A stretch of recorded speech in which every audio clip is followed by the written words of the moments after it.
اور اس کیس کے اندر یہ ڈائنامک بڑا امپورٹنٹ تھا کیونکہ آپ یہ دیکھیے کہ 419 اور 420 پریونشن آف کرپشن ایکٹ کے ساتھ ساتھ سیکشن 3 اور 4 میں انٹائر منی لانڈرنگ ایکٹ جو ہے اس کی دفعات بھی شامل تھیں. تو یہ تو بڑا پریزمپشن ایک پلے آؤٹ ہونا چاہیے. اور چونکہ وہ میٹر نیب کی جو امینڈمنٹس ہیں وہ سو موٹو ہے before the honourable supreme court اور ڈے ٹو ڈے بیسس پہ تقریباً اس کے اوپر جو ہے وہ پروسیڈنگز جاری ہیں, تو میں کیومولیٹو بات تو کوئی نہیں کر سکتا. میں نہیں چاہتا کہ میں اس کے اوپر کوئی کہ آمدن سے زائد اثاثے پاکستان میں نیب ترامیم سے منظم کرپشن کو فروغ ملے گا. تو نیب ترمیم تو ہوئی ہے اس میں کہ جی آپ کے آمدن سے زیادہ اثاثے کیسے ہو سکتے ہیں. دیکھیے these are remarks are not judgments. Judges speak through their judgments.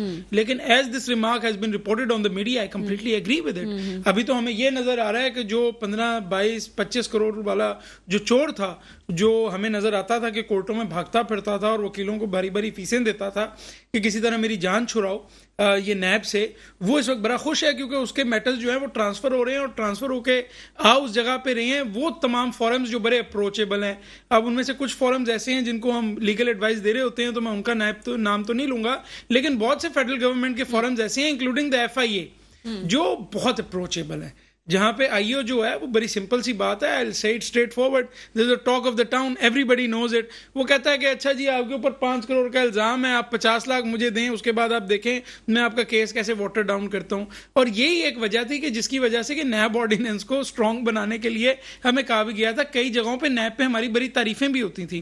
اور یہ جو پریزمپشن ہے نا, اس بات کو سمجھیے گا, UK جیسا ملک جو کرپشن کو نہیں چھوڑتا, جنہوں نے ملک صاحب کی کرپشن حکومت کو پکڑ کے دی تھی, جو انہوں نے بعد میں سپریم کورٹ کے فنڈ میں ایڈجسٹ کر دی خان صاحب نے, جو جس پہ نیب نوٹس بھی پوری کیبنٹ کو ملا ہوا ہے. مگر UK جیسے ملک میں بھی ان ایکسپلینڈ ویلتھ آرڈرز ہوتے ہیں. یہ جسٹیفائی کرو کہ یہ پیسے کہاں سے آئے ہیں, اور اگر جسٹیفائی نہیں, تم نے جسٹیفائی کرنا ہے, پروسیکیوشن نے نہیں کرنا. پیسے تمہارے پاس پڑے ہیں, تم بتاؤ کہاں سے آئے ہیں. جسٹیفائی کرتے ہو تو ٹھیک ہے, نہیں کرتے تو فوری طور پر ہم اس کو کنفسکیٹ کر لیں گے. اور حجی باری کیس ہے, میں آپ کو ایگزامپل بھی دے دیتا ہوں. یہ سینٹرل ایشین ملک تھا, ہم کورٹ کو بیچ میں نہیں لاتے, لیکن علی یہ مزے کی بات ہے کہ یہ ایک اکاؤنٹ سے آپ ایک جگہ سے پیسہ لیں, کسی اور کے اکاؤنٹ میں ٹرانسفر کرائیں, اس کے بعد جو آپ لے لیں تو وہ حلال ہو جاتا ہے. ایسے ہی کچھ ہونے جا رہا ہے. دیکھیں یہاں پہ تو FIA کے پروسیکیوٹر نے کہا کہ دیکھیں ان کے اکاؤنٹ میں پیسہ آیا ہے, لیکن ان کا حمزہ سے اور شہباز سے کوئی تعلق نہیں ہے. تو تعلق پروسیکیوٹنگ ایجنسی نے ثابت کرنا تھا نا بھائی. جب وہ پروسیکیوٹنگ ایجنسی کہہ رہی ہے نا, واقعی مبارکباد دینی چاہیے. اگر اسی طرح سے اگر گیم ہوا ہے تو یعنی کہ ہماری نسلوں کو اس کا ایک, میں کہتا ہوں اس بات پہ مبارکباد دے دیں. سلور لائننگ یہ لے لیں کہ خان صاحب آج کہہ رہے تھے وزیر اعظم میں تھا, اختیار کسی اور کے پاس تھا. تو چلیں آج کم از کم آپ کو یہ تو پتہ لگا کہ اگر کوئی وزیر اعظم ہے تو کم از کم وہ اس ملک میں ایک کرمنل کیس تو مینیج کر سکتا ہے نا. ٹھیک ہے, کرمنل کیس تو ایک طرف بات ہے, لیکن ہم کرنل صاحب کی طرف چلیں گے. جنرل صاحب کی طرف دیں گے. جنرل ریٹائر عبدالقادر بلوچ صاحب ہمارے ساتھ تو ہیں.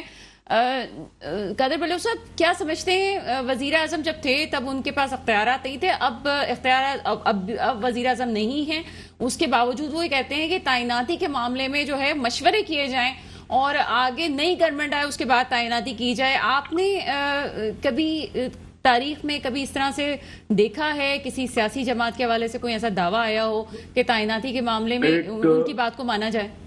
ایک سیاسی جماعت 20 سال تک انتظار میں رہتا ہے پاور میں آنے کا, اور 20 سال سیاست کرتا ہے. 5 سال بہت اچھے اس کو مل جاتے ہیں اپوزیشن میں بیٹھنے کا اور گورنمنٹ ان ویٹنگ ہونے کا. اس کے بعد 3.25 سال اس کو حکومت کرنے کے مل جاتے ہیں. اور یہ وہ سیاسی جماعت ہے جس کا سربراہ یہ کہتا ہے کہ اختیار میرے پاس نہیں تھا. اگر وہ اختیار اپنے پاس رکھ نہیں سکتا ہے تو اس کو کیا حق پہنچتا ہے کہ وہ ایک نیوکلیر ملک کا 22 کروڑ آبادی والے ملک کا اس کا چیف ایگزیکٹو بن جائے, جب اپنے اختیار استعمال نہیں کر سکتا ہے, خود مان رہا ہے, سب کچھ کر رہا ہے, تو آگے گارنٹی ہمارے پاس کیا ہے کہ آئندہ بھی اس کے اوپر پریشر آئے گا تو یہ اپنی مرضی سے فیصلہ کرے گا, اور ان کی مرضی سے فیصلہ نہیں کرے گا جو بقول اس کے اوپر پریشر ڈالتے رہے. وہ ادارے جن کی طرف وہ اشارہ کرنے کی کوشش کر رہا ہے, وہ ادارے اللہ تعالیٰ کے فضل و کرم سے قائم و دائم رہیں گے, اور انہی سے تو ساری امیدیں وابستہ ہیں. ابھی وہ ان کی طرف جب اس کو کرسی پہ بٹھایا گیا, جب اس کی وارے نیارے ہو رہے تھے, اپنی مرضی کے مطابق چیزوں کو چلا رہا تھا, اس وقت تو بڑا خوش تھا. اور آخر میں جو only thing which happened was کہ انہوں نے اپنے آپ کو کرچز جو ہے نا انہوں نے علیحدہ کر دیا, دور کر دیا اور بے سہارا ہو گئے. تو ابھی یہ بات, ابھی اگر کوئی ایک پارٹی کا سربراہ اور اس کو کیا پہنچتا ہے